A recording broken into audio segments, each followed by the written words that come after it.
Hello दोस्तों, आज हम लेके आए हैं कहानी का 9वां भाग। अगर आपने इस कहानी के पहले के 8 भाग नहीं देखे तो उनका लिंक मैंने इस वीडियो के डिस्क्रिप्शन बॉक्स में दे दिया है, आप वहां जाकर देख सकते हैं। तो चलिए आगे की कहानी शुरू करते हैं। सुबह के 5:30 बज रहे थे। वातावरण में हल्की ठंडक महसूस की जा सकती थी। सर्दियां शुरू हो चुकी थी, इस वजह से ज़्यादातर लोग अभी भी सो रहे थे। एक तो हॉस्पिटल के ऐसे परेशानी भरे माहौल में नींद आना भी मुश्किल होता है और सुबह के वक्त शांति होने के चलते लोगों की आंख लग जाती है। शांभवी की माँ भी बाकी लोगों की तरह अभी बर्थ पर सो ही रही थी। एक दो नर्स और डॉक्टर इधर उधर जा रहे थे मरीजों के सुबह के चेकअप के लिए। इधर दूसरी तरफ कंबल को ठीक से ओढ़ने के लिए शांभवी ने जैसे ही नींद में खींचा तो अचानक से उसे कुछ महसूस हुआ, जैसे उसकी बगल में कोई सो रहा है। उसने धीरे से अपनी आंखें मलते हुए खोली तो उसकी नज़र उसके पास ही सिर टिकाकर सोते हुए शारव पर पड़ी। उसने देखा तो पाया उसके हाथ को उसने हक कर रखा था। वो समझ गई थी कि उसकी नींद न टूटे, इसी वजह से शायद शारव ने अपना हाथ नहीं निकाला होगा और ऐसे ही सो गए। उसके चेहरे पर हल्की मुस्कुराहट तैर गई। शारव को ऐसे देखकर उसे बहुत अच्छा लग रहा था। उसने कभी सोचा भी नहीं था कि उसे उसकी इतनी फिक्र है, लेकिन आज उसे ऐसे देखकर वो समझ गई थी कि शारव सच में उसकी बहुत फिक्र करते हैं। हालांकि ये शब्द देखकर जहाँ एक तरफ से उसे अच्छा महसूस हो रहा था, वहीं दूसरी तरफ उसके दिल में एक हल्की सी टीस सी उभरी। उसे न चाहते हुए भी अनिमेष की याद आ गई, जो उसकी ऐसे ही फिक्र करने की बात करता था और पहले करता भी था। लेकिन अब तो वो फिक्र कहीं गुम सी हो गई थी। वो सोच रही थी कि क्या सारव की तरह अनिमेष भी ऐसे ही यहाँ नहीं हो सकता था। लेकिन अगले ही पल उसे ख्याल आया कि अगर ऐसा होता तो वो शायद आज हॉस्पिटल में होती ही नहीं। खैर, उसने अपना सिर झटककर उसके ख्यालों को अपने दिमाग से निकालने की कोशिश की, क्योंकि इससे उसे तकलीफ के अलावा कुछ भी हासिल नहीं होने वाला था। उसने एक बार फिर से मुस्कुराकर सारव की ओर देखा। हे भगवान, मैं भी पागलों के जैसे खुश हो रही हूँ। और सर को तो ऐसे सोने में कितनी दिक्कत हुई होगी, पूरी बॉडी अकड़ जाएगी। ऊपर से मेरे उनके हाथ को भी दबा रखा था, सुन्न पड़ चुका होगा। हे महादेव, मैं भी ना, उफ, एक काम करती हूँ, धीरे से अपना हाथ निकाल लेती हूँ और सर के हाथ को रफ कर देती हूँ, जिससे उनके हाथ का ब्लड सर्कुलेशन ठीक हो जाए। शांभवी ने धीरे से बुदबुदाकर कहा और फिर धीरे से अपने हाथ निकालने की कोशिश करने लगी ताकि सारव की नींद न खुले। लेकिन उसने जैसे ही हाथ निकालकर उसके हाथ को थोड़ा सीधा करने की कोशिश की, अचानक से ही उसकी भी नींद खुल गई। ऐसे बैठे बैठे सोने की वजह से वो गहरी नींद में नहीं सोया था। वो धीरे से उठा और अपनी आंखों को मलने लगा। अरे, उठ गई तुम, गुड मॉर्निंग। उसकी नज़र जैसे ही शांभवी पर पड़ी वो बोला, गुड मॉर्निंग सर। शांभवी मुस्कुराई। अभी ठीक हो तुम? नींद अच्छे से आई ना? उसने पूछा। हाँ सर, लेकिन आप ऐसे क्यों सो गए? बॉडी में पेन होगा फिर, उसने चिंतित होते हुए कहा। अरे नहीं, वो आंटी के रोने की वजह से नींद आ गई थी। मुझे लगा तुम्हें कोई ज़रूरत ना हो, इसीलिए यहाँ बैठ गया। लेकिन पता नहीं यार कब आँख लग गई। कोई बात नहीं सर, आप भी तो थके हुए थे। वैसे भी मैं अभी जगी हूँ, लेकिन आपको ऐसे नहीं सोना चाहिए था। सॉरी, मेरी वजह से। क्या सॉरी? हाँ, एक सॉरी से काम चल जाएगा। तुम्हें पता भी है हम सब कितना परेशान थे, कितनी टेंशन हो रही थी। तुमसे ध्यान नहीं रखा जाता अपना। पता है, आंटी ने तो रो रो कर अपना बुरा हाल बना रखा था। अंकल, आरव, मोप सब परेशान थे। तभी अचानक से जैसे उसे याद आया तो उसने थोड़ा गुस्से से उसे डांटते हुए कहा, रियली सॉरी सर, आप सबको मेरी वजह से इतनी परेशानी हुई। शांभवी ने एक फीकी सी मुस्कुराहट के साथ कहा, तुझे ना थप्पड़ पड़ेगा, कोई परेशानी नहीं हुई मुझे। हाँ, पर इस सब का हिसाब तो तुम्हें देना ही पड़ेगा, उसने कहा। शांभवी को उसका ऐसे डांटना अच्छा लग रहा था और यही वजह थी कि उसके चेहरे पर मुस्कान आ गई। ऐसे क्या मुस्कुरा रही हो? मैंने कुछ कहा है तुमसे? उसने उसे घूरते हुए कहा। कैसा हिसाब देना पड़ेगा सर? शांभवी ने पूछा। क्या हुआ? क्या प्रॉब्लम है तुम्हें? ऐसी कौन सी बात है जिसकी वजह से तुमने ऐसी हालत बना ली अपनी? मुझे सब जानना है। आई समझ सब कुछ, और वो भी सच सच। सारव ने उसकी आंखों में झांकते हुए पूछा। शांभवी ने उसकी तरफ देखा। वो कुछ बोलती इससे पहले ही रूम का दरवाजा खुलने की आवाज आई। दोनों की नजरें दरवाजे की ओर मुड़ गई। सामने डॉक्टर और नर्स खड़े थे। Hello, good morning both of you, doctor ने अंदर आते हुए कहा। गुड मॉर्निंग डॉक्टर, उन्होंने जवाब दिया। शांभवी बेटा कैसे हो आप? उन्होंने मुस्कुराते हुए शांभवी से पूछा। अभी ठीक हूँ डॉक्टर, उसने भी हल्का सा मुस्कुराकर जवाब दिया। गुड, उन्होंने कहा और फिर सारव की ओर मुड़कर बोले, आप बाहर चले जाइए, कुछ देर सुबह हो गई है तो चाय कॉफ़ी पी लीजिए और इनके भी लिए सूप ले आइए, तब तक हम एक बार चेक कर लेते हैं इन्हें। ओके डॉक्टर, सारव ने कहा और फिर बाहर निकल गया। उसने बाहर देखा तो शांभवी की माँ अभी भी सो रही थी, इसीलिए उसने उन्हें जगाना सही नहीं समझा और चला गया। कुछ देर बाद वो कॉफ़ी और सूप के साथ वापस आया। जी अभी ये बिल्कुल ठीक है, आज शाम तक आप इन्हें घर ले जा सकते हैं। नर्स आप ये इंजेक्शन दे दीजिए, डॉक्टर ने उससे कहा और फिर रूम से बाहर चले गए। सर मैं इन्हें इंजेक्शन दे देती हूँ, फिर आप इन्हें सूप पिला दीजिए, नर्स ने कहा, जिसके बाद सारंग वहीं बैठकर कॉफ़ी सिप करने लगा। कुछ देर में नर्स सब कुछ देखकर बाहर चली गई। तब तक सारंग भी अपनी कॉफ़ी खत्म कर चुका था। उसने सूप का बाउल लिया और शांभवी के सिरहाने स्टूल खिसकाकर बैठ गया। शांभवी पिलो का सहारा लेकर बैठ गई। उसने धीरे से उसकी ओर चम्मच बढ़ाया। सर रहने दीजिए, मैं खुद पी लूँगी, अभी इतनी भी वीक नहीं हुई हूँ, उसने कहा। हाँ दिख रहा है मुझे, तुम चुपचाप पियो, आई समझ? बड़ी आई, इतनी भी वीक नहीं हुई हूँ, उसने मुंह बनाते हुए कहा और फिर उसको सूप पिलाने लगा। इस दौरान उसके चेहरे पर एक अलग ही सुकून नजर आ रहा था। दूसरी तरफ शांभवी को भी ये सब अच्छा लग रहा था। उसने तो कभी सोचा ही नहीं था कि वो इतना ज़्यादा केयरिंग होगा। पता नहीं क्यों उसे सारों के साथ एक अलग ही कनेक्शन फील हो रहा था, बहुत खास सा, लेकिन क्या ये उसे समझ नहीं आ रहा था। खैर, उसने अपनी सोच के घोड़ों को आराम देने के लिए खूंटे से बांधा और सब कुछ भूलकर सिर्फ उस खूबसूरत से पल को जीने, उसे सारव की जिंदगी का हिस्सा बनाने और संजोने के लिए तैयार हो गई। शाहरुख प्यार से मुस्कुराते हुए उसे सूप पिला रहा था, वो भी उसे प्यार से देख रही थी। इस वक्त उसका कुछ भी सोचने का मन नहीं कर रहा था, वो तो बस इस लम्हे को जो उसे सुकून दे रहा था जी लेना चाहती थी। कुछ देर बाद सारव ने बाउल को रखा और उसकी ओर देखा। एक मिनट, उसने कहा और अपना रुमाल निकाला। उसने धीरे से शांभवी के होठों पर लगे हुए सूप को रुमाल से साफ किया। हाँ अब ठीक है, अच्छा तुम बैठो, मैं ये रख कर आता हूँ, उसने मुस्कुराकर कहा और बाहर चला गया। इधर पीछे से शांभवी भी उसे मुस्कुराते हुए देख रही थी। कुछ देर बाद वो वापस आया और बैठ गया। उसने एक पल उसकी ओर देखा और फिर बोला, तुम ये मत सोचो कि मैं भूल गया हूँ, चलो अब जल्दी से शुरू हो जाओ, अभी आंटी भी सो रही है तो मैं आराम से तुम्हारी बात सुन सकता हूँ, उसने कहा। जिसके बाद शांभवी ने एक पल उसकी तरफ देखा, फिर नजरें फेर ली। शायद अभी भी वो समझ नहीं पा रही थी कि उसे कुछ बताना चाहिए या नहीं। सारव ने उसके चेहरे को देखा और फिर उसकी हथेली को अपने हाथों में ले लिया। शांभवी प्लीज इतना मत सोचो, क्या बात है, you can share with me, I promise, मैं तुम्हें समझने की पूरी कोशिश करूंगा और अगर तुम घर वालों को नहीं बताना चाहती तो भी नहीं बताऊंगा। प्लीज टेल मी, बोलो ना क्या बात है, मुझे सच में बहुत टेंशन हो रही है, सारव प्यार से उसकी आंखों में देखते हुए बोला। जिसके बाद शांभवी ने उसकी ओर देखा। इस दौरान उसकी आंखों में एक अजीब सा दर्द, एक अजीब सा खालीपन सारव को साफ दिखाई दे रहा था। एक पल के लिए उसका दिल जोर से धड़क गया कि आखिर वो क्या बताएगी। सारव की नजरें अभी भी उस पर टिकी हुई थी और उसकी दूर कहीं गुम सी। अचानक ही उसके चेहरे पर मुस्कुराहट आई, लेकिन न जाने क्यों वो मुस्कान देखकर सारव को एक अजीब सी चुभन महसूस हुई, मानो अपनी मुस्कुराहट में असंख्य अदृश्य सुइयां छिपाकर फेंकी हो उसने, जो उसके हृदय को भीतर तक भेदती चली गई हो। इस वक्त उसके चेहरे पर आने वाले भावों को पढ़ पाना सारव के लिए मुश्किल हो रहा था। उसकी आंखें कुछ ज्यादा ही काली और गहरी नजर आ रही थी, उनमें झांकने की हिम्मत नहीं हो रही थी। उसका हृदय जोर से धड़क रहा था। उसे महसूस हो रहा था जैसे शांभवी ने कोई मुखौटा पहन रखा हो और उसकी इच्छा हो रही थी कि वो उस मुखौटे को नोचकर जला दे, उसके पीछे मौजूद हमेशा खिलखिलाती रहने वाली शांभवी को देख ले।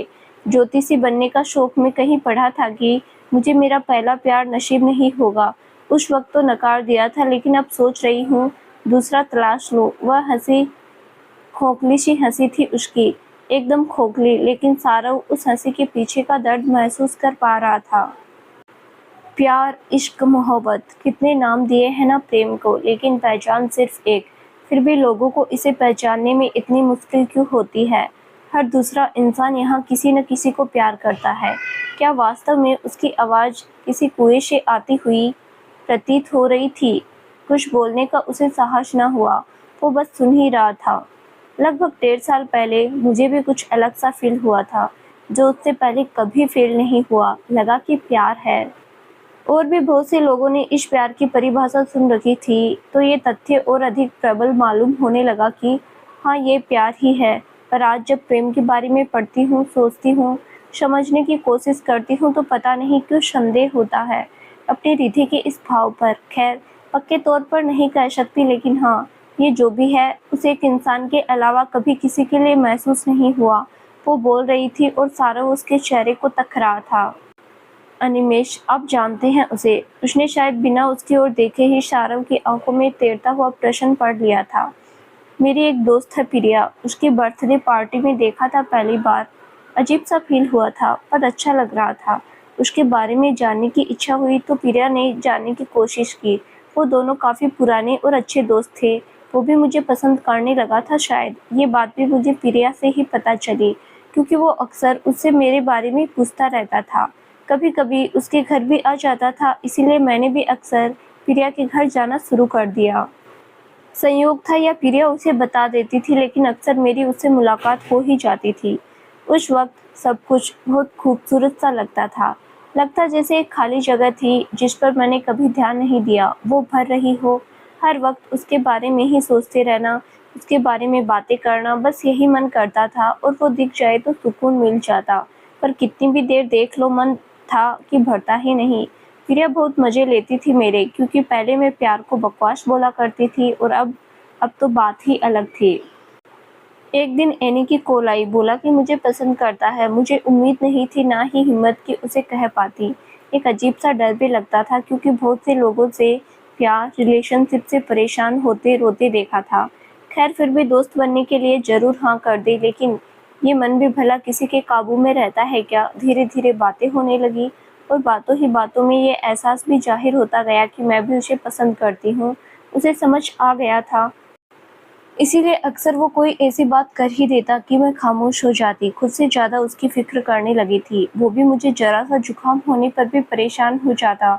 जब खुद का ख्याल रखने के लिए वो मुझे डांटता तो बहुत अच्छा लगता था।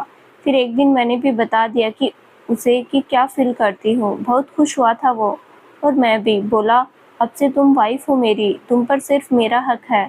खबरदार, अगर किसी और को देखा तो मुझे पसंद नहीं आएगा। उसका इस तरह से हक जमाना अच्छा लगा था। उस एक पल में ही मैंने उसे अपना पति मान लिया था। अपने आप को अपना नहीं, बल्कि उसका ही समझ लिया था। ऐसा महसूस हो रहा था जैसे सब कुछ मिल गया हो। जिंदगी में कहीं कोई कमी नजर नहीं आ रही थी। उसके लिए हर रिश्ते को पीछे छोड़ दिया, दोस्तों से बात करना ही बंद कर दिया। यहाँ तक कि वो प्रिया, जिसकी वजह से मैं एनिमेस से मिली थी, उससे भी महीनों में बात होती थी। उसे सब मालूम था तो बुरा नहीं मानती, लेकिन बाकी दोस्त दूर होते चले गए, मगर मैं फिर भी खुश थी। ऐसा लगता था कि उसे एक रिश्ते के अलावा किसी की ज़रूरत ही नहीं है। कुछ दिनों बाद उसने मिलने के लिए कहा। मैं गई। पहली बार था तो डर भी था, लेकिन जब उसे हग किया तो सारा डर दूर हो गया। पहली बार किसी लड़के को छुआ था इस तरह से, बहुत अच्छा लगा था। जी कर रहा था कि कभी अलग ही ना हो, समा जाऊं उसके भीतर ही। धीरे धीरे मुलाकातें भी बढ़ने लगी। इतनी फिक्र करता, इतना प्यार देता कि लगता जैसे हम एक दूसरे के लिए ही बने हो। हर रोज उसके दुल्हन बनने के ही ख्वाब देखती रहती। हर रात उसके आगोश में सोने की ख्वाहिश करती। मुझे याद है पहली बार जब झगड़ा हुआ, मैं रो पड़ी, तो वो भी रो दिया था। उस दिन तो और भी स्पेशल फील किया था, क्योंकि कहीं सुना था कि लड़के सिर्फ उसी के लिए रोते हैं जिससे सच्चा प्यार करते हैं। कभी शक नहीं होता था उसके प्यार पर। बोलता था कि मेरे आसपास चाहे कितनी खूबसूरत लड़कियां क्यों ना हो, लेकिन मेरे दिल में सिर्फ तुम ही होगी। तुम्हारे अलावा किसी को देखूंगा तक नहीं। और मुझे गर्व होता, क्योंकि बाकी सबकी रिलेशनशिप्स तो टाइम पास वाली चल रही थी। वो हमेशा मुझसे शादी की बात कहता। उसने मुस्कुराते हुए कहा और चुप हो गई। शारो उसकी आंखों में बेइंतहा प्यार साफ देख पा रहा था, लेकिन उसके भीतर जैसे कुछ टूट सा गया था। एक कसक सी उठी थी, जाने क्यों उसे भी समझ नहीं आया था। फिर प्रॉब्लम क्या है? इतना अच्छा रिश्ता है तुम लोगों का, तो ऐसी हालत क्यों? वो तो तुमसे बहुत प्यार करता है ना? उसने बड़ी मुश्किल से पूछा।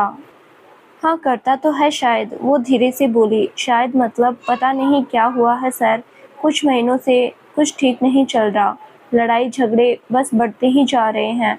अरे तो रिलेशनशिप में तो ये सब चलता ही रहता है, उसकी वजह से इतना परेशान होने की क्या ज़रूरत है। तुम ना बेकार में टेंशन लेकर अपनी सेहत खराब कर रही हो। फालतू ना सोचा करो और ध्यान रखा करो। जैसा तुमने बताया, मुझे भी लगता है एनिमेस तुमसे बहुत प्यार करता है। बहुत कम लोग होते हैं जिनका प्यार पूरा होता है।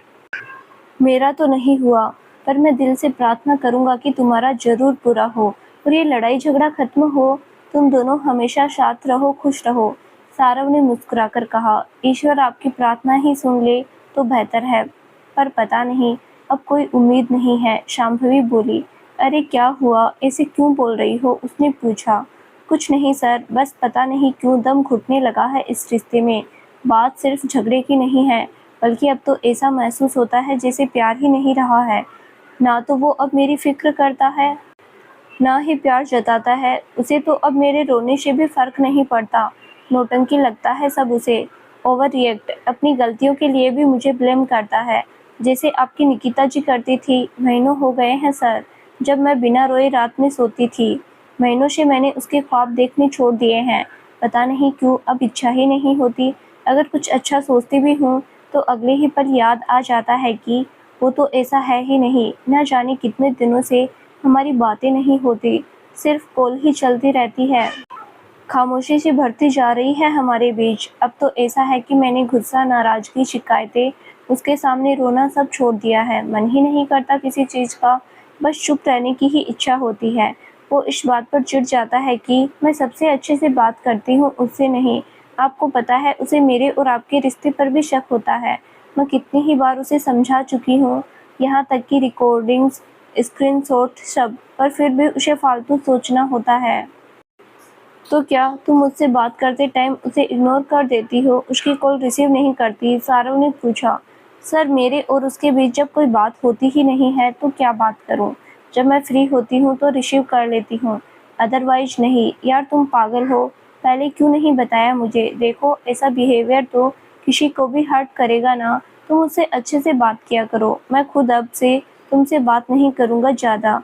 तुम उसे टाइम दो, उसे समझो, सब ठीक हो जाएगा। और अगर फिर भी उसे कोई शक है तो मैं खुद ही उसे सब क्लियर कर दूंगा। तुम टेंशन मत लो, ओके? मैं कभी नहीं चाहूँगा कि मेरी वजह से किसी का रिश्ता खराब हो, मेरी वजह से तुम दोनों के बीच झगड़े हो। क्या बोल रहे हैं आप? आपको ऐसा क्यों लग रहा है कि आपकी वजह से ये सब हो रहा है? ऐसा कुछ भी नहीं है, समझे आप? कुछ भी सोचना बंद कर दीजिए। जब आप नहीं थे तब से ही यही सब चल रहा है, और मेरी प्रॉब्लम है कि मैं उसे छोड़ नहीं पा रही।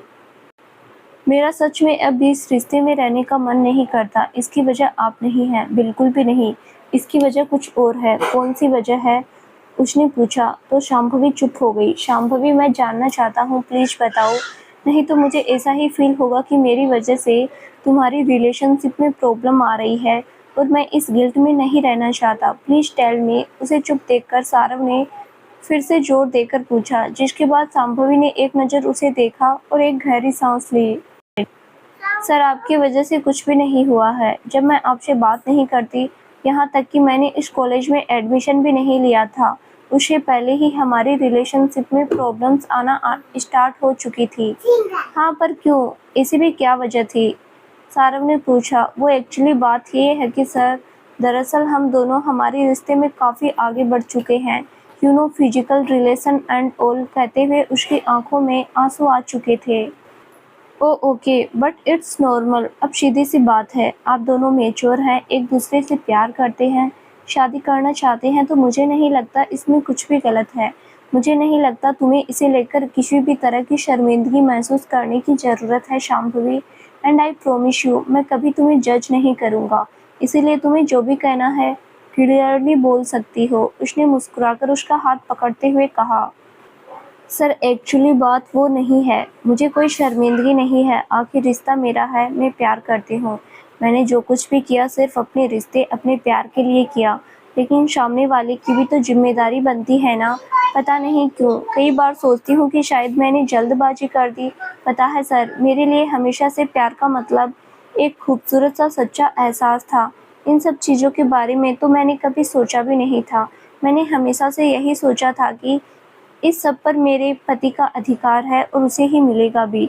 अनिमेष को मैंने अपना पति स्वीकार कर लिया था, शायद इसीलिए मैं कर भी पाई थी।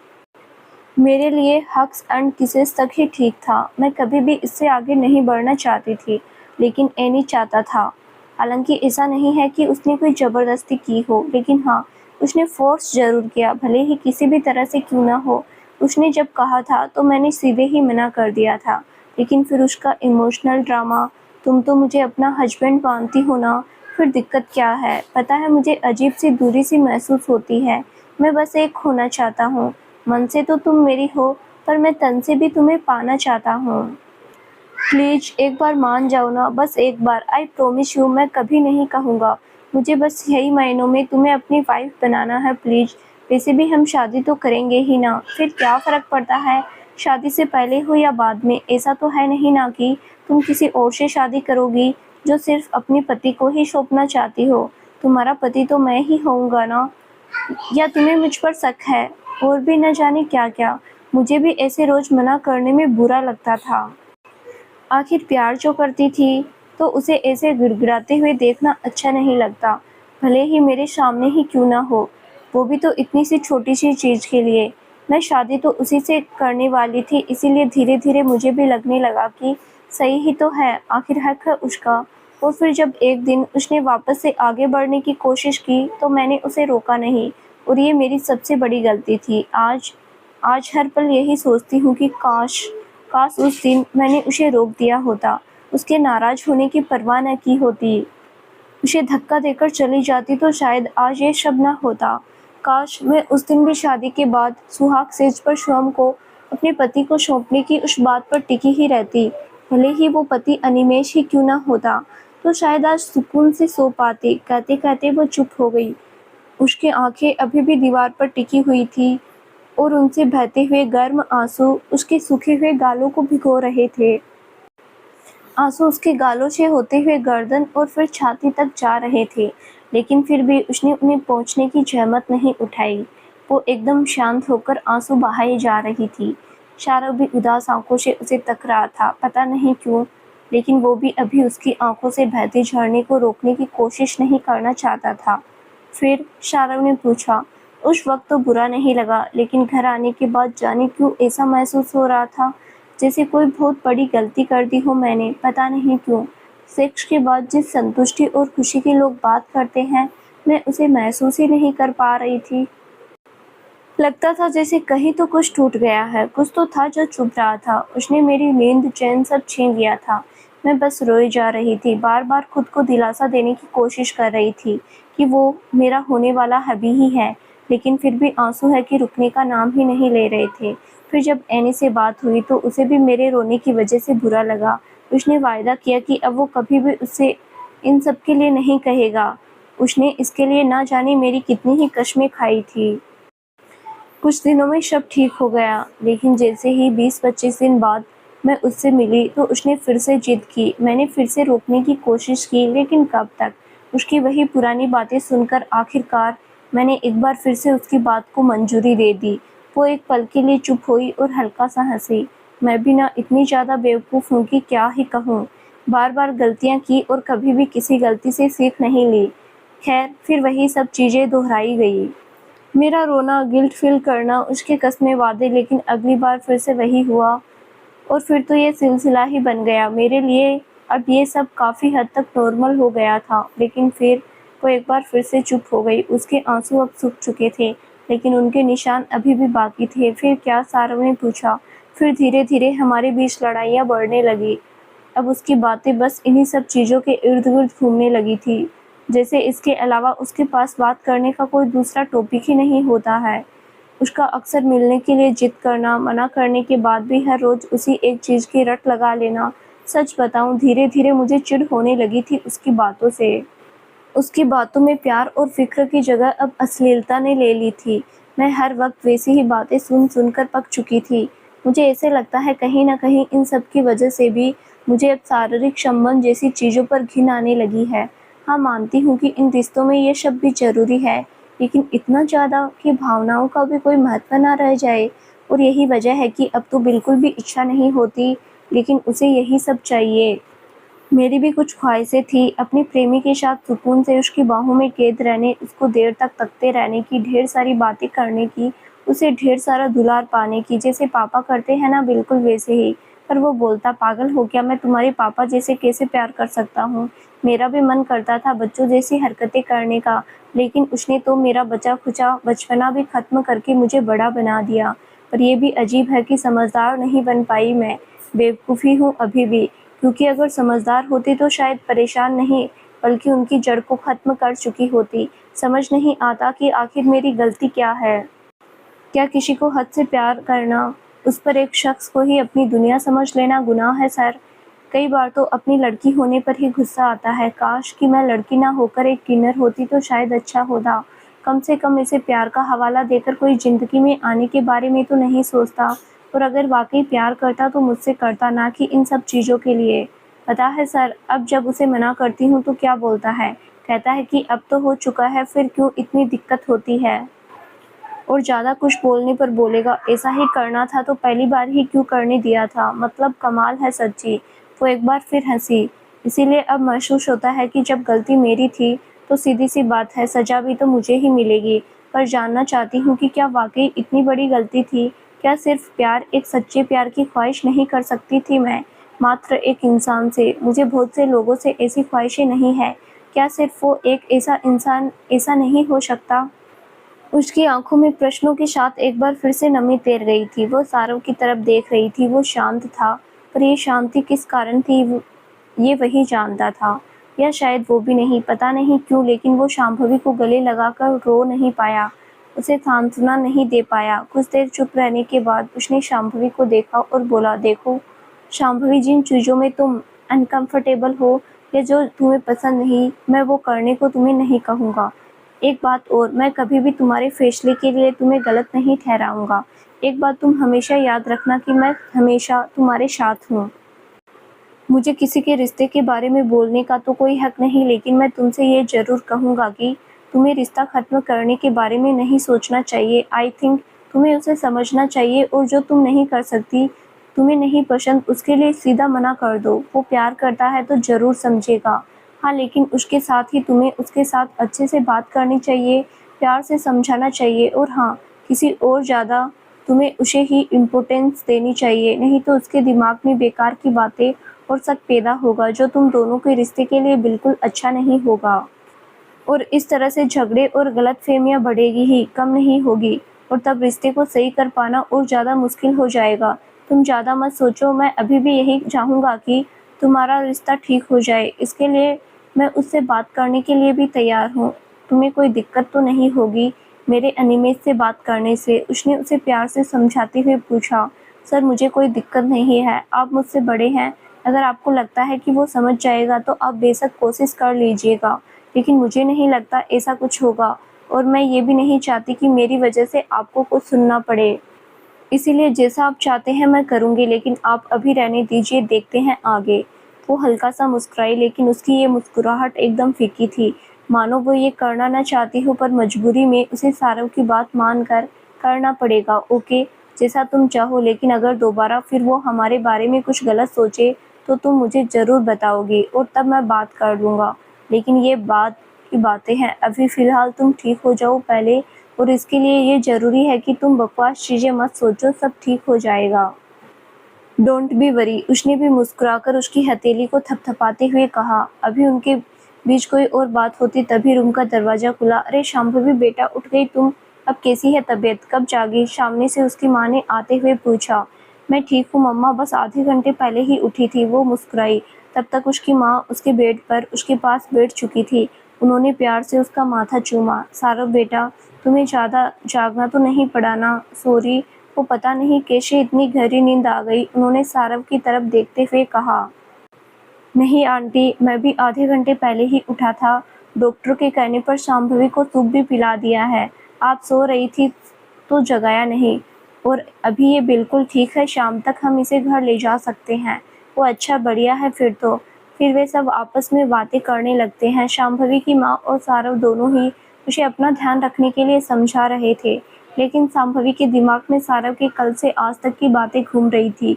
वो ये भी सोच रही थी कि क्या वाकई जैसा सारा सर ने कहा उन दोनों का रिश्ता वापस से सुधर पाएगा? क्या वाकई एनिमे समझेगा? खैर, अब आगे क्या होगा ये तो वक्त ही बताने वाला था। बालकनी के कोने में रखी म्यूजिक प्लेयर में से राहत फतेह अली खान की आवाज आ रही थी और वो ढलते सूरज को तकते हुए गाने के बोलों में खोया हुआ था। अभी करीब घंटे भर पहले ही वो शांभवी और उसकी फैमिली को उनके घर छोड़कर अपने घर आया था। अब वो काफी ठीक थी, लेकिन फिर भी रेस्ट की जरूरत तो उसे ही थी। खैर, अभी भी वो काफी देर से बालकनी में खड़ा पश्चिम के सिंदूरी आसमान को तक रहा था। सामने सूरज की लाली कतरा कतरा घुल कर गायब हो रही थी। अचानक ही उस कम होती लालिमा में ठीक वैसे ही आभा लिए एक चेहरा आया, साथ में एक हंसी गूंजी। कानों में जैसे कोई सरगम सा छुट गया हो, और सिर्फ उसके होठ ही नहीं, उसकी आंखें भी खिलखिला रही थी। शांभवी, कितनी मासूम और निश्चल हंसी थी उसकी कि देखने वाला भी मुस्कुराए बिना न रह सके। लेकिन कौन जानता था उस हंसी के पीछे कितना दर्द था। पर आज जब उसने वो सब उसे बताया तो वो उलझ सा गया था। कितनी अजीब बात थी, उसकी आंखों ने पहले कभी जाहिर नहीं होने दिया था कि वो किस एहसास में भीगी हुई है, ना ही वो समझ पाया था। वास्तव में ठगा ही महसूस कर रहा था अभी वो। हाँ, ठगी ही तो थी नैनो ने, पर वो कश्मकश में था कि वो नैना आखिर थे किसके, शांभवी के या फिर खुद उसके। क्योंकि शायद उसकी आंखों ने भी कभी समझने की कोशिश नहीं की कि शांभवी की वो हंसी सच्ची है या झूठी। उसे याद आ रहे थे शुरू से आज तक के वो सभी पल जिसमें वो शांभवी के साथ था। हमेशा उसके चेहरे पर एक मुस्कुराहट रहती थी। कितनी सफाई से उसने उस हंसी के पीछे एक समंदर को छिपा लिया था, कभी एक बूंद तक बाहर नहीं छलकने दी। आखिर कैसे कर पाती थी वो सोच रहा था। मैं भी तो था ना ऐसे ही दर्द में, पर मैं तो नहीं कर पाया। बहा दिया था ना सब कुछ वक्त के बाद, जबकि शायद उससे कई ज्यादा समझदार था फिर भी। लेकिन उसने कभी एहसास तक नहीं होने दिया। कमाल की आंखें थी उसकी, जिन्होंने खुद उसे ही नहीं बख्शा। हाँ, आखिर वो भी तो ठगी गई थी ना उन्हीं आंखों से, तभी तो आज इस हालत में थी। उसकी आंखों ने तो उसके साथ ही दगाबाजी कर ली थी। एक ऐसे शख्स को बसा लिया था अपने भीतर जो बारीक रेत सा चुभे ही जा रहा था, और अफसोस ये था कि वो उसे निकाल भी नहीं पा रही थी। नहीं मिल पा रहा था उसे कहीं शीतल पानी का कोई सोता, जिसके छींटे अपनी आंखों पर मार कर वो रेत के कण को निकाल फेंकती। और कैसे मिलता, धुंधलाई आंखों से भला ढूंढ भी कैसे पाती वो तो ढूंढ सकता था ना, वो तो फिक्र करता था ना उसकी। पर भी फिर उसने आज क्या किया? आज खुद उसने भी तो उसे उस रेत को न निकालने की ही सलाह दी थी। चाहता तो मदद कर सकता था उसकी ठंडे पानी की फुहार ढूंढने में, पर उसने भी तो ऐसा नहीं किया। आखिर क्यों? क्या वाकई उसने जो कहा वो शांभवी के लिए सही ही था? वो बेचैन हो उठा था जब उसके हृदय ने ही उससे ये सवाल किया। जवाब वो ढूंढ सकता था, पर उसने कोशिश नहीं की, क्योंकि शायद वो जवाब उसे सवाल से भी ज्यादा बेचैन कर देता। अनजाने में ही उसकी आंखें नम हो गई थी, उसकी शांभवी के दुख से या फिर शायद अपराध बोध से। आज क्या कहा था उसने शांभवी से? मैं हमेशा तुम्हारे साथ हूँ, सब सही हो जाएगा, डोंट बी वरी। पर क्या वाकई साथ था वो? क्या आज वो स्वार्थी नहीं हो गया था? क्या जिसने उसने चिंता न करने की बात की थी, वाकई उसकी चिंता मिटाने के बारे में सोचा था? अरे, उसे तो आज सिर्फ खुद का ही स्वार्थ नजर आ रहा था। उसने अपने बारे में ही सोचा था, कहीं उस पर इल्जाम न बढ़ जाए कि उसकी वजह से सब खराब हो रहा है। उसने उसका रिश्ता तुड़वा दिया, कहीं ये लांछन न लग जाए। उसने तो नहीं सोचा था कि शांभवी क्या चाहती है, जबकि उसने तो बताया भी था कि वो नहीं रहना चाहती। क्या वो ये नहीं कह सकता था कि ठीक है, अगर तुम यही चाहती हो तो यही सही, मुझे कोई परवाह नहीं है कि मुझे कोई गलत समझेगा या नहीं, बस तुम खुश रहो। एक दोस्त होने के नाते मैं तुम्हारे बारे में सोचूंगा, ना कि किसी और के। हाँ दोस्त, वो तो कब के दोस्त बन चुके थे, जब से उसने उससे दुख बांटना शुरू कर दिया था और शांभवी ने उसकी तकलीफ को कम करने के लिए उपाय करने, तब से दोस्त ही तो थे वो। पर उसने क्या किया अपनी दोस्त के लिए? नहीं नहीं, मैं बिल्कुल सही किया। वो प्यार करती है अनिमेष से, मैंने खुद देखा है उसकी आंखों में उसके लिए बेइंतहा प्यार। सारा बुदबुदाया। अच्छा, और बेइंतहा दर्द नजर नहीं आया तुम्हें उसकी उन्हीं सुनी आंखों में? उसकी अंतरात्मा ने सवाल किया, और वो बस कशमशाकर रह गया। क्या सवाल हुआ? जवाब दो। फिर से उसके भीतर से आवाज आई। हाँ, है वो दर्द, लेकिन सब ठीक हो जाएगा ना? प्यार तो एनी भी करता है ना? उन दोनों का रिश्ता बस एक बुरे दौर से गुजर रहा है और कुछ नहीं। लेकिन इसका मतलब ये तो नहीं कि रिश्ता खत्म ही कर दिया जाए। कम से कम आखिर तक कोशिश तो की ही जा सकती है ना? और उसके रिश्ते के लिए मैं ये कोशिश ज़रूर करूँगा। देखना तुम सब सही हो जाएगा। एनी को मुझ पर शक है ना? शायद मैं भी कहीं न कहीं तो वजह बन ही रहा हूँ, पर अब नहीं। शांभवी ने मेरे बुरे दौर में मुझे सँभाला था, उसने बहुत कुछ किया है मेरे लिए। मैं उसका रिश्ता टूटने की वजह तो बिल्कुल नहीं बनूँगा। मैं खुद ही उससे दूर हो जाऊँगा और एनी को भी समझाऊँगा। धीरे-धीरे सब सही हो जाएगा और फिर उन दोनों की ज़िंदगी में बहुत दूर हो जाऊँगा। वैसे भी मैंने तो कभी ऐसा कुछ चाहा ही नहीं ना। मैं यही चाहूँगा कि शांभवी बस खुश रहे हमेशा। हे महादेव, बस उसे खुश रखना। प्लीज़ उसकी वो हँसी फिर से वापस दे देना, सच्ची वाली। इस बार कोई ठगी नहीं, वो बुदबुदाया। इस दौरान उसकी आँखों से आँसू आ गए थे। अभी पता नहीं वो कैसी होगी, एक काम करता हूँ, पूछ ही लेता हूँ। उसने अपना फ़ोन उठाते हुए कहा, लेकिन अगले ही पल वो रुक गया। नहीं, मुझे ऐसे बार-बार कॉल नहीं करनी चाहिए, शुरुआत आज से ही करनी होगी। हाँ, रहने देता हूँ। उसने खुद को रोक तो लिया था, लेकिन चेहरे पर मायूसी छा गई थी। उसने फ़ोन की गैलरी ओपन की और शांभवी की पिक देखने लगा। उसके होठों पर मुस्कुराहट आ गई, लेकिन इस मुस्कान में भी आज वो वाली बात नहीं थी जो शांभवी की बातों बदमाशियों की वजह से आती थी। इधर दूसरी तरफ शांभवी चुपचाप अपने रूम में लेटी हुई थी। उसकी माँ अभी किचन में थी और पापा भी बाहर लिविंग रूम में बैठे हुए थे। वो अभी भी सारों की बातों के बारे में सोच रही थी कि वाकई उसे वैसा करना चाहिए या नहीं। क्या उसे एक आखिरी कोशिश नहीं करनी चाहिए या फिर करनी चाहिए? तभी उसका फ़ोन बजा। उसने देखा तो एनी उसे फ़ोन कर रहा था। उसने कॉल रिसीव किया। हेलो। हाँ, कहाँ हो? कॉल क्यों नहीं की? एनी ने पूछा। कुछ नहीं, वो बस तबीयत थोड़ा ठीक नहीं थी। वो धीरे से बोली। क्या हुआ? कुछ खास नहीं, तुम बताओ। मैं तो ठीक हूँ। वो सारव के कहे अनुसार जितना अच्छे से हो सकता था उससे बात करने की कोशिश कर रही थी, पर उसकी बातों में खुशी नहीं आनी थी, सो ना आई। खैर, एक दिन में तो कुछ होने से रहा, ये बात तो वो भी समझती थी। वो दोनों अभी बात कर ही रहे थे कि तभी अचानक से एनी बोला, अच्छा सुनो, मुझे कुछ काम है, मैं बाद में कॉल करता हूँ। ओके। क्यों, क्या हुआ? कुछ नहीं भाई, उसने जल्दी से कहा और कॉल कट कर दिया। न जाने क्यों शांभवी को कुछ अजीब सा लगा, पर फिर उसने ज़्यादा सोचना सही नहीं समझा और आंखें बंद कर ली। उफ, हे भोलेनाथ, आज सोमवार को ही आपको परेशान करना था। आप भी ना, ये नहीं कि बेचारी बच्ची ने आपके लिए व्रत रखा है तो आराम से जल्दी घर पहुंचा दे बिना एक्स्ट्रा एफर्ट्स करवाए, लेकिन नहीं, आप भला ऐसा क्यों ही करने लगे? आपको तो इसी में मजा आता है। ओहो, ये क्या हो गया है? मतलब कमाल ही है सच्ची। दिल्ली जैसे शहर में भी बस के लिए इतना वेट करना पड़ता है। पता नहीं यार, कहाँ रह गए ये बस वाले। आज तो कोई हड़ताल-वड़ताल भी नहीं है। 1.5 घंटा हो गया है खड़े-खड़े। सब जा चुके हैं। पहले पता होता तो किसी फ्रेंड से ही बोल देती साथ ले ले चलने के लिए। ऊपर से ये दिसंबर का महीना भी चल रहा है, तो सूर्य देव भी जाड़े से डर कर इतनी जल्दी रजाई में दुबकने को तैयार हो जाते हैं कि पूछो मत। हवाओं की वजह से अब तो ठंडक भी और ज़्यादा बढ़ने लगी है। उसने अपने दोनों हाथों को जैकेट की जेब में डालते हुए धीरे से बुदबुदाते हुए कहा। सूरज छिपने के लिए पश्चिम के आसमान में पहुंच चुका था। साथ ही शाम के वक्त चलने वाली सर्द हवाओं का दौर भी धीरे-धीरे शुरू होने लगा था, जिस वजह से शांभवी को भी अब ठंड महसूस होने लगी थी। वो बहुत देर से वहाँ खड़ी थी। इस दौरान बाकी के स्टूडेंट किसी न किसी तरह से जा चुके थे।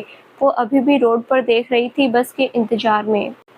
अरे आ गई, धन्य हो भोलेनाथ। अब जल्दी से हाथ देती हूँ, वरना कहीं छूट गई तो अगली पता नहीं कब आएगी। वो ऊपर की तरफ हाथ जोड़कर बोली, फिर बस की तरफ हाथ हिलाने लगी। कुछ देर में बस उसके सामने आकर रुकी। वो जल्दी से उसमें चढ़ गई। उसके चढ़ते ही बस पुनः अपने रास्ते पर बढ़ चली। उसने फिर पूरी बस में निगाह दौड़ाई और पीछे की तरफ एक खाली सीट पर आकर बैठ गई। वो अपने बैग को बगल की सीट पर डालकर खुद विंडो की साइड में बैठ गई और बाहर देखने लगी।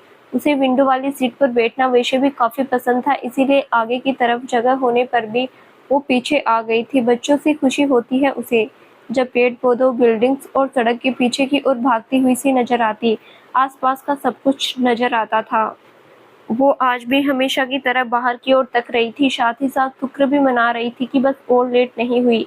हालांकि 1 घंटे से ज्यादा समय तो लगने ही वाला था, तो उसे शाम को ही घर पहुंचना तय था। अचानक से ही उसके दिमाग में कई सारे ख्याल आने लगते हैं।